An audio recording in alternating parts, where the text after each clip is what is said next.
Hey guys, Ben with Descent Off-Road. The Land Cruiser 250 is quickly becoming a very popular platform in the off-road community, overland community. So with that, we've got a lot of aftermarket accessories and options coming to market, which again is a great thing. However, it also means we need to be more educated. We've seen a lot of, I'd say, questionable design decisions by some manufacturers lately.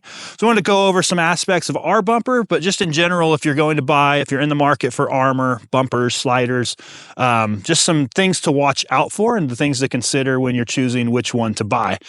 So with that, we have ours here right now. This is our production model of the front, the rear bumper. We'll go over both. So we are going to be pointing out some aspects of that and reasons why we did some of the things we did. So let's start in the front here. So one thing that we really want to watch for is recovery points. So if you are going to be using it off-road, you do want to make sure you have a recovery point. However, you want to make sure it's a proper recovery point. I see a lot of recovery points that just simply get welded to the face of the bumper, or they might go through it a little bit, but they don't tie directly into the frame. So on the front of the vehicle, frame tie-in recovery points are extremely crucial. If you come down and kind of look how we've done it here, you'll see we've got it lower. That is because the frame mount itself is pretty low on this platform, but we are right to the frame here, and that makes it just way stronger. We eliminate a lot of leverage on that frame horn if we were to pull here. And again, we're tied directly to the frame. Another thing on the recovery points to consider is soft shackles. We use a lot of soft shackles on ours, so we have all of our recovery points have a bevel to them, so they don't cut up that soft shackle. A lot of bumpers do not have that, but something to keep an eye on. If you do want to use a soft shackle, you do need to make sure that that is compatible there. Moving on to factory parking sensor safety features. Most I have seen are reusing the parking sensors, but you do want to make sure that you're able to maintain those, maintain your radar. You don't have any blockage there. If you want a winch, you want to make sure that it is strong enough and has proper support for your winch. Again, ideally your winch is mounted down pretty low with the frame itself. You can also see the skid plate here, or we call it a tie-in skid plate. So this ties the bumper into the factory skid or an aftermarket skid. The next thing that is pretty crucial on these new turbocharged engines, with any engine in general, but turbocharged even more so because we got the intercoolers back there. So airflow is super crucial on this. So you can see what we've done here is we've incorporated some airflow here. To maintain a decent amount up on the top of the bumper. Obviously, we're going to restrict some because of the light and the winch, but we've done a larger open frame design here to force air into the intercoolers. And then we have louvers in this tie-in skid because that is a big portion of our radiator and our intercoolers. So again, very crucial that we're not blocking off too much of that airflow. This is something we've seen get overlooked a lot, and even more so on this platform lately, and that is body gap. So frame to body.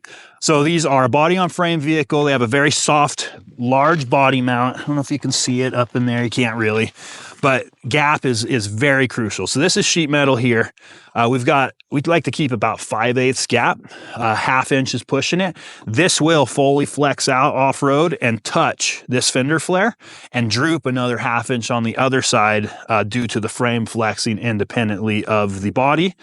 So if we had this tied up against here, we're going to start contacting sheet metal. Best case, we're just rubbing paint. Worst case, we're actually going to damage and dent that sheet metal.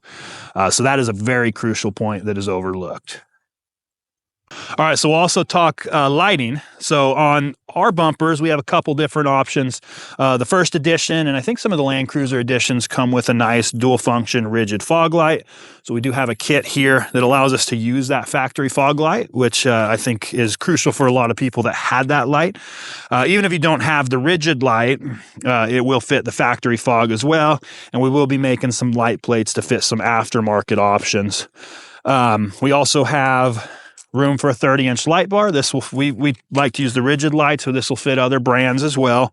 And then we have holes on the top if you were to want to add some lighting to the top of the bumper. However, you do have to keep in mind that in the middle here, that is our radar.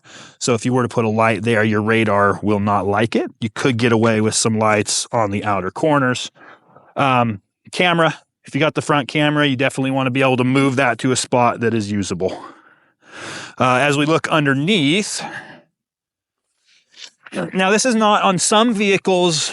We don't tie all of ours into the inner fenders, but on the Land Cruiser 250 specifically and the GX 550, we do, because there's a lot of electronics and things exposed under there. And our intake is up under there as well, up in the fender. So we've got a tie-in plate here that nicely ties in. This is just 16th aluminum to our plastic fender liner where we make that cut. So just gives you a very clean OEM transition there.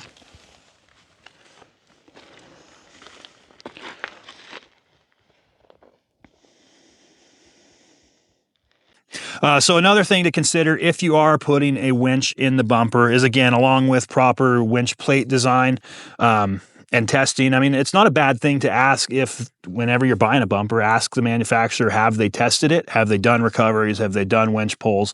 I think that is something we do that not many do lately, as we go out and we beat the crap out of our products before we actually release them. And I don't feel a lot of companies are doing that these days, but anyhow, you can see we've recessed our winch fair lead, but not too far. So basically, if this is recessed too far as you pull that winch, if you're pulling at an angle upward or outward, you can rub that synthetic line or cable on the sides there. But also, I see a lot of bumpers these days with an angled fair lead. Not the end of the world, but not great. It's ideal to have this level. If we were angled like this, then if you're doing an uphill pull, we're really putting a lot of strain on that synthetic line and the Haas fair lead. So something to keep an eye out if you're putting a winch in the bumper. And one last point on the front bumpers is front license plate. Some states do require it. Technically, we require it here in California.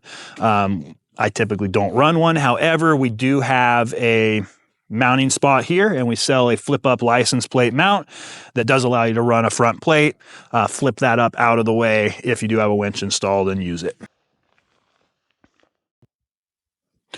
So moving on to the rear bumper, a lot of those same rules will apply to the body gap, the adjustment. But I want to go over a few key features on how we were able to achieve that, because again, I think the rear is where we've seen the most issues from other manufacturers, just not doing a proper design, attaching to the body, not having proper body gaps. So as we look at this corner, and we've been asked this a few times already, is how come we left this small chunk of plastic up here and then just go all the way up with the bumper? And that's a good question. We wished we could have. However, right here is sheet metal. This is plastic. This moves. We cut about a 5/8 gap between the bumper and our plastic. We put this bulb seal in and maintain a 1/8 inch gap on the bulb seal. The reason for that is if the bulb seal is touching, it doesn't really hurt anything. It still gives you that buffer. However, just from that frame to body moving independently from each other on rough roads, the bulb seal rubbing on flat ground would actually wear through the powder. So we like to keep about an 1/8 gap. But overall, we have about a 5/8 gap here. And then if we do contact this, we still have a buffer before we hit sheet metal. So when we flex this out, we'll do a lot of video in here. This bumper, this frame will twist to where we're completely compressing this rubber seal and we're dropping down 3/8 to a 1/2 inch on the other side. So if we brought this bumper up to that sheet metal, it's not a matter of if, but we are going to contact if you take it off road, if the vehicle flexes out, even on bumpy roads. So super important to have those body gaps here. Those body gaps need to be maintained around the entirety of the bumper. So you can see here, not only for frame to body flex, but also in the case of an impact, you don't want your bumper to be pushed into the body. So again, we maintain about a 5/8 gap just about everywhere. Up under here, we even have a slightly larger gap.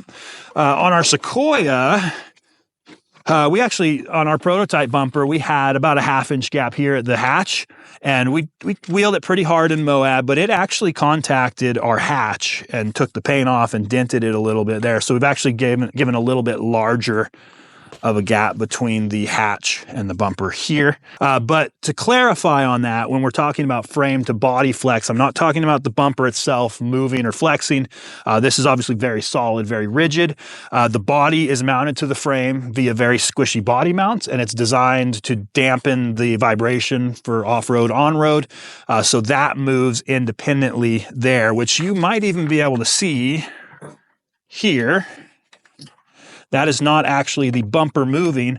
That is the frame compressing the body mount. So as it twists, as it flexes, you will get that variance there. The bumper is rigid. The frame is pretty rigid. Those body mounts are not, and it's intended to do so. Moving on from the gaps, the other thing to consider is if you are going to put swing outs, what are we doing with the camera? This camera system is extremely tricky, requires a special cable. From what I've heard, not many have figured out how to relocate this camera yet. I could be wrong, but we've had many customers that have bought other bumpers reach out to us, ask us how we're achieving it. And then also, where is that camera going? So a lot of swing out bumpers. We'll move that camera to the tire mount or the jerry can mount or whatever. We like to put it right here. Because that gives us a full rear view, but also allows us to still hitch up a trailer and see our hitch. If you move it out here, you can't see the hitch, so you kind of lose that feature. All right, so back here, same rules apply to the recovery points. So you can see here, we've got it directly mounted to the frame. It's underneath instead of simply having a point welded to the face of the bumper. This is a very strong recovery point. That bracket wraps all the way around the frame. Which again makes a very solid recovery point. We do not have to worry about using that for an actual recovery or a kinetic recovery. Moving on to powder coat. That's something that you'll want to ask what they're doing, how they're doing it. So we do a sandblast, a zinc primer to help with corrosion, and then our top coat. Especially on the textured powder coats, which is what we use. You can't get as thick of a top layer. So we like to lay the zinc primer very heavily, then do the top coat over that. So something to, especially if you're in a rust belt area, something to check on when you're buying a steel product. How are they doing the powder coating?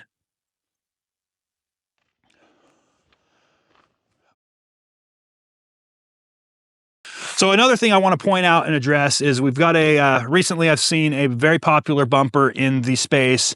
It's going to be one of the first ones that comes up if you Google search Land Cruiser 250 bumpers. And it actually attaches to your pinch weld on the body.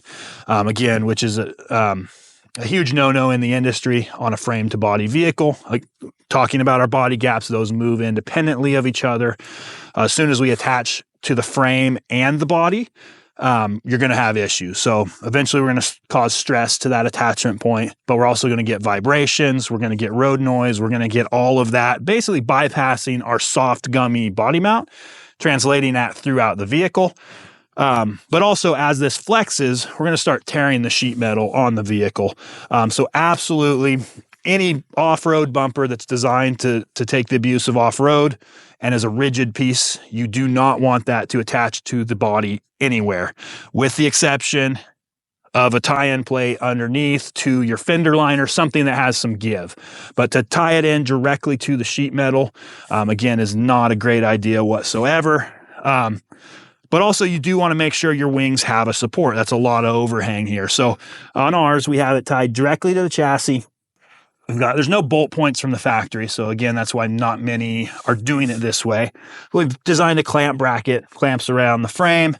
And then there's a gusset inside here that bolts or welds to and bolts to on the bumper, which makes this corner very rigid without attaching to the body and maintaining our body gaps.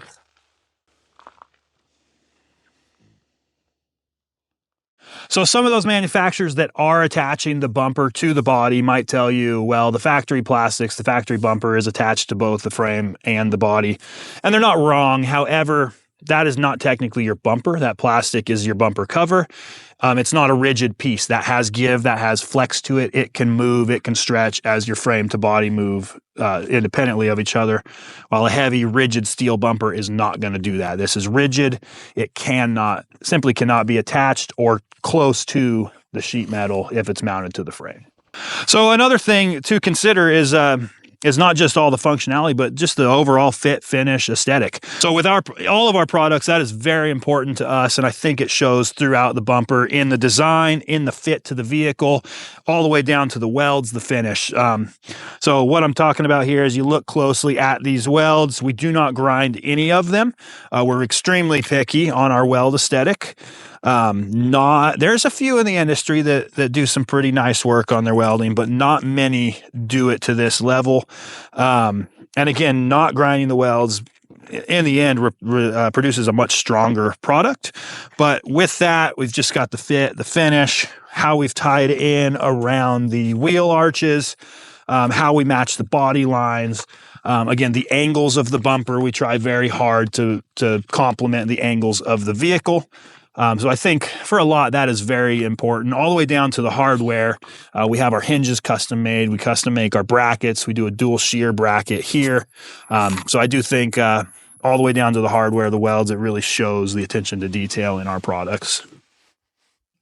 All right, so big reason that many upgrade to a rear bumper is actually to get the tire out from underneath. So unfortunately, on this platform, if you upgrade your tire size, there's not a lot of room underneath to fit a oversized spare tire. So if swing arms are going to be considered, or a tire carrier, there's a lot of features here that we've incorporated that is something to watch out for as you're purchasing a swing out bumper. So starting at where these attach, so we use a dual shear bracket as opposed to a single shear. So what I mean by that is this bracket here is housed by a hardened 1-inch bolt through a tapered roller bearing top and bottom. So a traditional spindle would weld in here, come up, you drop the hinge over it. If they've done that design right, they will bring that through, weld to the bottom of the bumper and there. However, that is a hardened shaft that weakens around the weld as you weld it. So we have seen several failures on all kinds of different manufacturers of that spindle itself at the weld by not having that upper shear portion of the bracket with the dual shear. Also with that, you can't really see it here, but we've where this attaches to, we've actually got a gusset that welds to the back of the bumper right in the middle of this bolt pattern and runs all the way throughout to the wheel arch to prevent twisting of the bumper with the leverage of the tire. So before we move on to swing arm features, we'll kind of finish off what the structural design of our swing arms and some of the aspects there. So along with that dual shear bracket, we've got this stainless steel, what we call our striker plate. So that's what our swing arm latches to. And then a UHMW pad here. So the idea behind that is making contact. That is supporting the full load of the tire while it is closed, alleviating that stress on that hinge, on that corner. So again, if the swing arm is just floating here, you've got all of your weight, all of your load, all of the time on that hinge. And again, this is incorporated into our slam style latch. So we can move on to the features now. And that is one of the main ones here that sets our swing outs apart from most, is just the ease of opening and closing and the simplicity. So with the simplicity of this latch, there's a few benefits to that. Obviously the ease of opening and closing, but over the years of my personal use, I've used a lot of different latch styles, slam style latches, clamp style latches. All of them seem to be very susceptible to grit, grime, salt, ice. I've had many of them ice over. So we knew that was a goal with this. Just make it simple, make the components easy to service, easy to lube. And if you do have a problem, if you do have a latch getting stuck, you can very clearly see what is going on in there. So again, it's just a very simple engagement here to our striker plate. Our rubber bump stops are actually what set our preload on that latch. So there's another manufacturer that does kind of a slam style latch. I don't think they've really perfected it. They put their preload bump stops here. What that means is to get that bump stop tight enough to actually get it tight on my latch, I can barely shut the thing. So we've moved our preload bump stops to the inside, or toward the pivot, sorry. And that way it gives us the leverage of the swing arm to compress that bump stop. And you can see the preload there is what sets that, keeps that from rattling on the latch. And from here, you just give it a little simple push in. and open it up. So super simple if you have a problem. Actually, one thing I do want to touch on too is this spring. So obviously that latch is spring loaded. We've had a few call it out and say, oh, I don't want to rely on that little spring to latch my swing arms, which is a valid point. However, this is designed, you can still lock it manually without the spring even installed, and it will not come open. So the spring is mainly there for a convenience. This is not what actually holds the bumper or the swing arm shut. So back to the corner here, we've got our preload bump stop. We've got our gas assist strut. This will hold the swing arm open on a side hill. This can be changed to different loads depending on your preference. If you're not doing heavy off-road use, you can put a lighter strut so you don't have such a heavy assist there. But also the soft open. We see many swing outs that just have a very hard stop, a bolt hitting right onto your powder coating, chipping the finish. So again, we've got another rubber bump here, hits onto there, gives us a soft open as well as a soft close.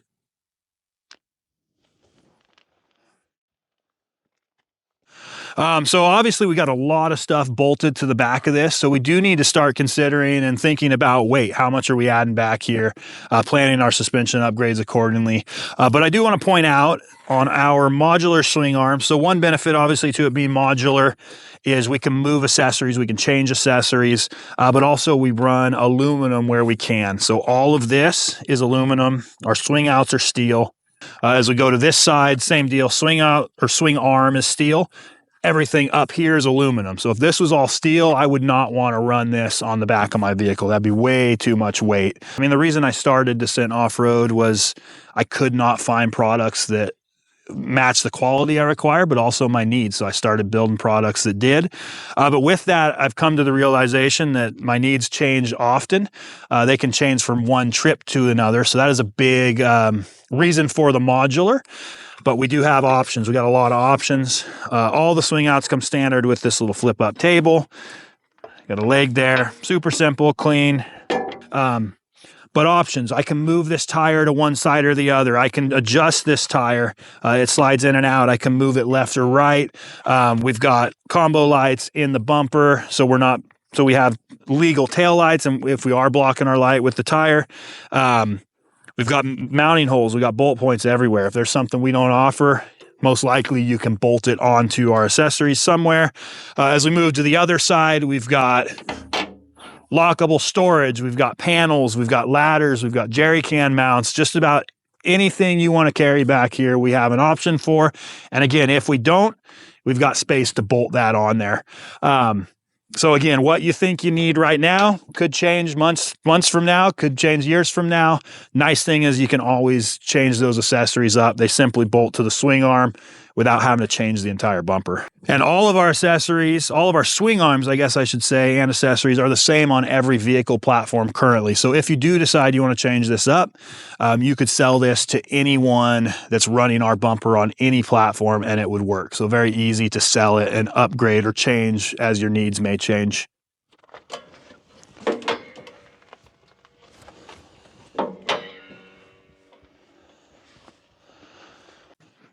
So last thing I would like to touch on the rear bumpers is towing. Again, if you do not tow, this isn't very important to you, but if you do tow, you will know what I'm talking about here. So maintaining good access to our safety chain hooks, to our trailer hitch itself, maintaining good access there. This one's a little easier because it's a lower mounted hitch, but some of the others, the hitch is actually in here. So we've had to change how we cut those bumpers out so you can get your pin in. Moving the factory trailer plug. I don't believe anyone is currently doing that on the 250s. They're mounted, I believe, right here, super low. They hang down. If you're taking it off road, you're going to beat it up. So we actually relocate the trailer plug into the bumper. Right here by your hitch, and it is recessed and protected up there. So super clean, super convenient. I think we actually improve upon the factory towing capabilities. I wouldn't say capabilities, but how you hook your trailer hitch up at your trailer plug are far improved over the factory design. So in closing, I hope some of the details we went over help you guys with your bumper purchase, whether that's from us or another manufacturer. Again, I guess key notes to take away from this video as you're shopping around would be, in my opinion, the mounting points, recovery points, how those are integrated into the frame, and then also body gaps and attachment points. Again, you do not want that bumper attached to the body at any point. So hope this helps, and let us know if you got any questions on our products or if we can help in any way on your Land Cruiser 250 build or Land Cruisers in general.